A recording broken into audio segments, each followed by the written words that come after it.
Welcome to the first episode of Myth is All Around Us. My name is Maggie Mendenhall, and I will be your host as we explore mythic stories and characters and discover where they are reflected in our community today. Here in the Myth Cafe, we are mythologists, and we are investigating sacred narratives. The first mythic figure that we will consider will be that of Prometheus. In the words of my guest, Prometheus was the Greek deity responsible for our human condition, and according to a host of both Greek and Roman writers, he created humans, saved them from the flood, taught them how to sacrifice, and stole fire from the gods in order to teach them art and technology. For these deeds, Prometheus was chained to a stone, and humans were made mortal. Now, the mythologist in the studio with me today is Will Linn. Will is a PhD candidate in the Mythological Studies program at Pacifica Graduate Institute. He is currently working on his dissertation, which is entitled Particles of Stone and Waves of Elixir, a meta-narrative within Western origin stories of knowledge. Now, Will has also been hosting a Joseph Campbell Foundation Mythological Roundtable at the Ojai Foundation for the last 2 years, and he has just launched a monthly radio segment with the Santa Barbara News Press in January entitled Mythosophia. And also, when he finishes his dissertation, Will be the youngest person in the world with a PhD in mythological studies. Wow. Well, thank you, Will, and I'm so happy you're here with me today. I'm so flattered to have been invited. Thank you. And since you were writing on Prometheus, who is the creator, I'm really happy that that's where we're starting. Yeah. And you have some really big ideas, particularly about him being a creator. Yeah. Well, he created human beings, as the story goes. And every time there's ever been a fight to take human freedom away from us, or the ability to create away from humans, he's been there in literature to fight on the side of freedom. And so, as a creator, he didn't just create humans, he delivered knowledge, which enabled humans to create. He made creators. Yeah, it's amazing. I mean, just when you're starting out, Prometheus created humans. This can be a bit controversial. Well, sure. It's not exactly the biblical story that we hear. It's funny because Milton, for example, in Paradise Lost, he associates Prometheus with Satan. And in other stories, Prometheus is very associated with Adam, because these are the story of Prometheus and the story of Adam and Eve are both the story of first knowledge. And so where Prometheus gives knowledge to humans, Adam is the first receiver of knowledge. And so Lucifer is also the first giver of knowledge. And so sometimes you end up with this association between Prometheus and Lucifer. But when you do, Lucifer is not so demonized as he is in some other traditions, because he is also he's the morning star. He's very Promethean in that he is a god of human abilities. I don't like that I said it that way, but he is a champion of human secularism and of craft. And so this is what Prometheus represents as well. He champions all of human craft, all human creativity. And this is rebellious from the divine, because anytime you want to change the status quo, it is implicitly a rebellion from how things are. That's right. And I know there was one quote in here that I loved, that you wrote, that there's no limit to the sacrifices that Prometheus is willing to make for creative freedom. Yeah. Well, he's a sacrificer. He's, as mentioned, he's chained to the stone at the eastern sunrise, and he has an eagle actually eats his liver every day, which regrows again every night. But he also, to him, I think the sacrifice that's really powerful for him is ostracization itself. So he is a god of humans, and he's a deity of craftsmanship, and it was with his gifts that civilization was made. And so now here he is, ostracized to the sunrise, to the eastern place of the sunrise, where he can't be with humans, he can't be with people, he can't be with Asia, his wife. And so the big sacrifice was to stand up against Zeus and to say, and to accept the punishment. There's no punishment there's no punishment he wouldn't accept, to stand up for human freedom. So what happened, the story that he's standing up to Zeus for, is after he helped the Olympians, which are the gods that the Greeks worshipped, to overthrow the Titans, which is this former generation of deities that's more related to the earth and more primitive, more id-like or something, if you want. And Prometheus was a Titan, Prometheus is a Titan. So when the Olympians sought to overthrow the Titans, there were just a couple Titans that helped. Prometheus was one. Okay. And his brother Atlas was the general of the Olympians. So he squared off against his brother. This is a true civil war. Wow. Yeah. Okay. And so when he finally, and this was a sacrifice too. This was a rebellion itself. This is a rebellion against the old way, because there can be no Promethean creativity. There can be no creative products when there's nothing but titanic urges. It's too chaotic. There's too much going on. There's too much energy. There's too much unpredictability in the chaos of a titanic rule. Okay. For there to ever be a civilization, for anybody to ever craft a civilization. So Prometheus fights with the Olympians against the Titans to establish an order that will allow for art and science. But when Zeus turns around and says, well, now that I'm king, I want it to be my rule, my order, and I'm going to wipe the slate clean. I'm going to flood this world and make my rule. And Prometheus, of course, sees this as narcissistic or selfish or tyrannical, to say the least. Okay. And so he goes against Zeus, and he saves humans from the flood by advising them to create an ark. And this, of course, is a lot like the Noah story. Absolutely. And there have been some connections between Prometheus' father, Iapetus, and Japheth, who is the son of Noah. And so there is some evidence and some argument to suggest that the flood in this Prometheus story is at least related to the story of the flood that we're more familiar with in Genesis. What about the Gilgamesh? Didn't that have a flood as well? Oh, I love that story of Utnapishtim, the Noah figure of the Babylonians. And yeah, I should probably avoid going off on my fun rides into Utnapishtim and the secret of immortality and the flower of life at the bottom of the ocean and all these great things. Okay, we'll keep Greek and Roman. Okay. But what is important to note is that these flood stories all come from the same area, the Near East. This is where these stories are coming. Prometheus is chained to a stone at the Caucasus Mountains across the Black Sea, not in Greece. This is over closer to where civilization would have started with, a little further south, with the Sumerian and Babylonian cultures. Okay. Yeah. Okay, well, getting back to the Greeks, one thing that also intrigued me was the triumphant. You have Prometheus, Hephaestus. Hephaestus. And Athena. I'm getting that. And Athena. I can say that one. Okay. So can you go explain that a little bit? Because that was really a new concept to me, too. So when I was researching Prometheus, and especially with this book by Carl Karenyi, kind of the go-to on Prometheus, he talks about Hephaestus and Athena as, well, Prometheus is the master craftsman. He's the one who started the craft. He's the one who started the sciences and technologies. I just call him a master craftsman. That's exactly what he's not. Athena and Hephaestus are master craftsmen. Yes. They have honed the art and have become true masters and teachers. Prometheus is like that raw artist who has the first idea, the light bulb, the spark, that that original start to art and to science, or that first inspiration to any creative idea. He's not the refined craftsman that Hephaestus or Athena become.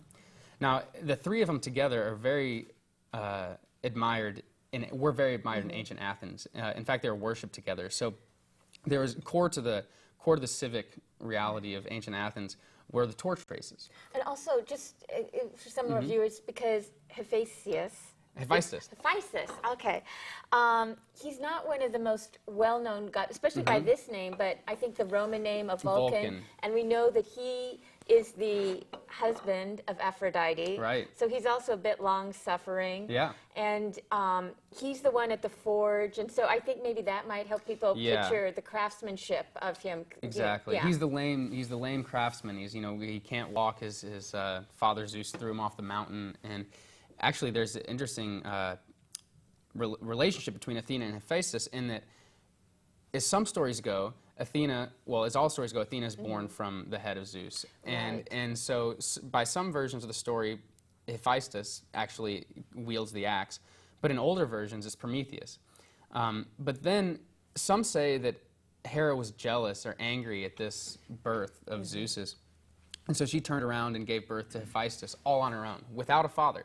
Those are some tellings of the story. Wow. And I like that one a lot because it gets into the sheer fertility of the mother figures in Greek mythology. You know, the womb-like roles that they play. And so Gaia, Hera, and we'll get to Pandora later. I know. Okay. They have the ability to give birth, and especially Gaia, to anything without a father. You know, they just have this ability to give birth.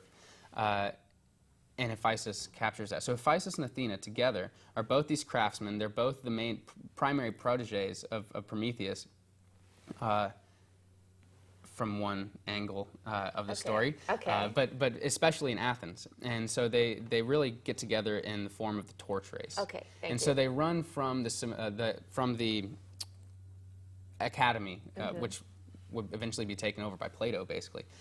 They would run from the academy, bringing knowledge from the academy as fire, lit from the fire of Prometheus, the shrine of Prometheus at the academy, and they would run and they would carry the fire to the city, spreading the knowledge to the city, spreading the fire to the city. And this is a really important motif with Prometheus, the relationship between fire and knowledge. So when the Greeks would colonize, they would take fire from their home to their new colonies. This was recourse back home. So Prometheus is the god of fire. I'm very skeptical of those who say that he had to steal the fire from the gods in order to get fire. I think that he's a god of fire. Fire is not difficult for him to create, but he's establishing a bridge between the divine and humans. Any fire won't do. It must be the fire that comes from the home hearth. Just like after a horrible naval catastrophe, there was a time where they put out all the fires in Greece, and they relit all of them from Delphi. Okay. And so this is this idea of all the fires in the world, all in the Greek world, are coming from this central fire. And Delphi is a divine fire. So you have the same idea where Prometheus is stealing the divine fire from Olympus to spread out to humans, or stealing the fire from the academy, the fire of knowledge, to spread out into Athens. Wow. Okay, I think the time has come, though. We got to talk about Pandora. Okay. Okay.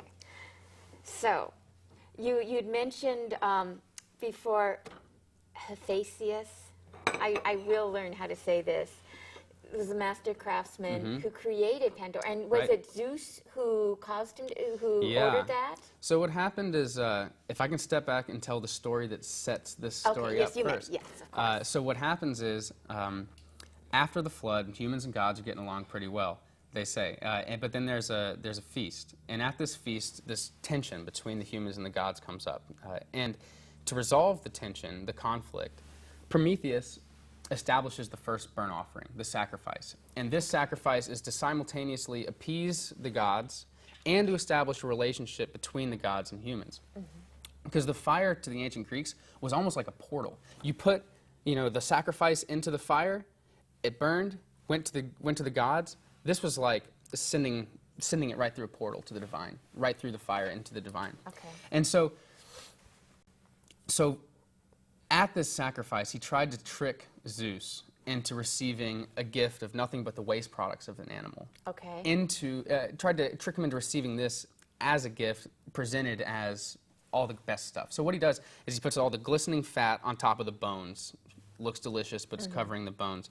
This is compared to the other offering, which is all the good stuff inside the stomach, which is the least savory part of the animal.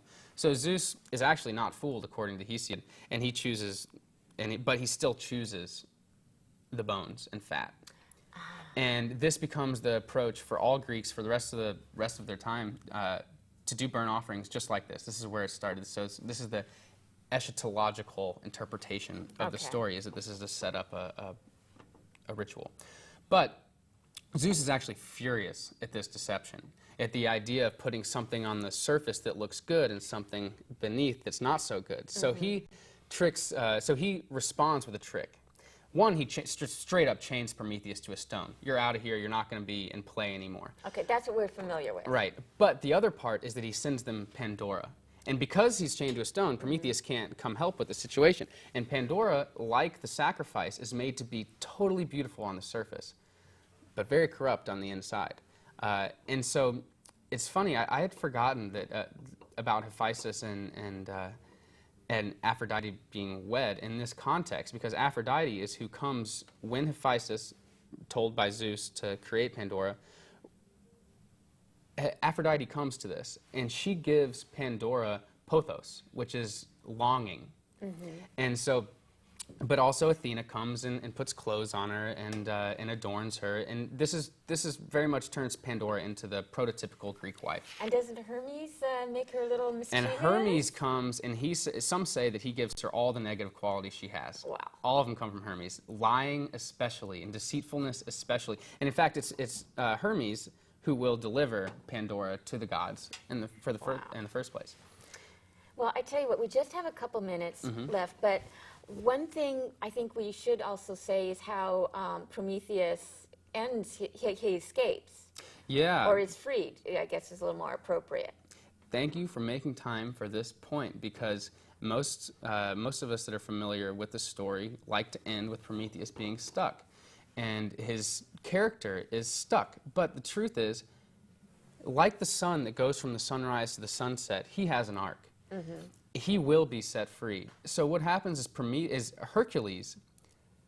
So Prometheus is the progenitor of all humans. He's created humans. In another story, he's the father of first humans. Well, Hercules is the great hero. And so Heracles, the ancient Greeks, he, to make a long story short, saves Prometheus, frees him from the chains, and after he frees Prometheus from his chains, the first thing Prometheus does is tells him how to get the golden apples from Atlas. And so Atlas, remember, is his brother on the western side of the sunrise. And for example, there's a great vase in the Vatican Museum of Prometheus on one side and Atlas on the other, and it represents the sunrise and the sunset. Wow. So to go from the sunrise, where he frees Prometheus, Heracles travels in a golden cup boat sent by the god of the sun, travels to the western sunset, where he asks Atlas to get the golden apples for him. He has to trick Atlas. That's another story. Wow. But the point is that the Prometheus story does not end with him chained to stone. There's a completion of the story. The sun travels across the sky, and he is set free by Heracles, Prometheus unbound. But if I may... all right, just briefly. If I may, Prometheus unbound is very dangerous. And when Zeus actually sets Prometheus free, he gives him a ring to remember restraint. Because when science becomes unbound, we end up with some very risky situations. And we're in some of those situations now. And we can only wish that scientists would wear rings like that to remember restraint. You know, and in fact, let's end on, you had a quote from the Dalai Lama on just that, didn't you? I did, yeah. So I think that'd be a lovely way to end. He says, and this is in his book, The Universe in an Atom, "There have been too many tragedies related either directly or indirectly to science and technology for the trust in science to remain unconditional. My plea is that we bring our spirituality, the full richness and simple wholesomeness of our basic human values, to bear upon the course of science and the direction of technology in human society." Wow. All right. Well, thank you for that, Will. Thank you so much for being the very first episode. And I hope to see all you guys back on the next time we go and see where myth is all around us. Thank you. Thanks. Thank you for staying tuned to Myth is All Around Us. As we learned before the break, the mythic figure Prometheus brought technology to humankind. To conclude the show, in this segment, we will see how Padlet, located right here in Long Beach, is bringing technology to our city's residents. Now let's meet some of the staff here at Padlet. Okay, well, the first staff person we're going to meet is the director here at Padlet, Lisa Mastromico. Hi, Lisa. Hi. Say hello to everyone out there. Hi, everyone out there. And first, obviously, as director, what do you see your role here as being at Padlet? Well, my role is to oversee pretty much everything that happens with Padlet, from the day-to-day operations to the continued build-out of infrastructure, the branding, the development, and the collaborative efforts that we have in the city with our satellite locations, and kind of everything that happens here. That's great. It's huge. It's huge, but I'm really lucky. I have a fantastic team of people, and all of our collaborators are wonderful as well, so I'm really lucky. It is. Now, so explain, what exactly does Padlet make available to our community? So Padlet is a wonderful resource. It's a community media center, and it is a training. We have all the tools and training that people need to create media and have a voice. It's media created by and for the people of Long Beach. And so we can train anybody to use media equipment, even if you've never touched a camera, never been inside of a TV studio. The most exciting thing is we can teach anybody how to do it. And so we have classes ranging from field production, so we'll teach you how to use a camera, lights, how to put microphones on, how to use all of them. In the studio, we'll teach you how to direct a show, how to work the teleprompter, put in graphics, how to use the green screen, all of it. And it truly is, we have our channel 32 on Verizon, or on Charter 41 on Verizon, and I always say it's the people's channel because it really is. It belongs to us in the city of Long Beach, and so all the media tools and training that we have are to create content for that public access channel. But people own their own content, so whatever you create, you can do whatever you want with it. We just have to be able to show it on the channel so that we have, again, that media created by and for the people of Long Beach. Which is amazing. It really is. It really is. So, how do we learn more about it? Well, the best way is to go on our website. We have it pulled up here, and it tells you all about who we are and what we do and how to contact our staff. You can always come to our open houses. We have them once a month. Okay. Yeah, where you can come in and meet the staff and see the studio and see the editing suites, and we'll answer any questions and kind of explain how it all works. And those are really fun because we have people that are prospective members, and also members always bring some people as well. So it's really fun, and we do those once a month. And we also have 2 satellite locations that we recently opened. So people can always stop by there for a little bit more information as well. Is there anything else you would just like to tell everyone out there about Padlet? Yeah, I mean, I always say, I really feel like it's an equalizing force in a media landscape that's really crowded, where a lot of voices aren't heard. So, for example, I mean, we've had programming in Khmer, we've had programming in Spanish, we've had programming by women, we've had programming by people who don't normally have a voice in the media. And quite frankly, with the conglomeration of all the media and companies buying up other companies, there's a really tiny little space for people to have a voice. And so I feel like this is a really important resource, not only because we have our channel, but because we teach people how to produce content.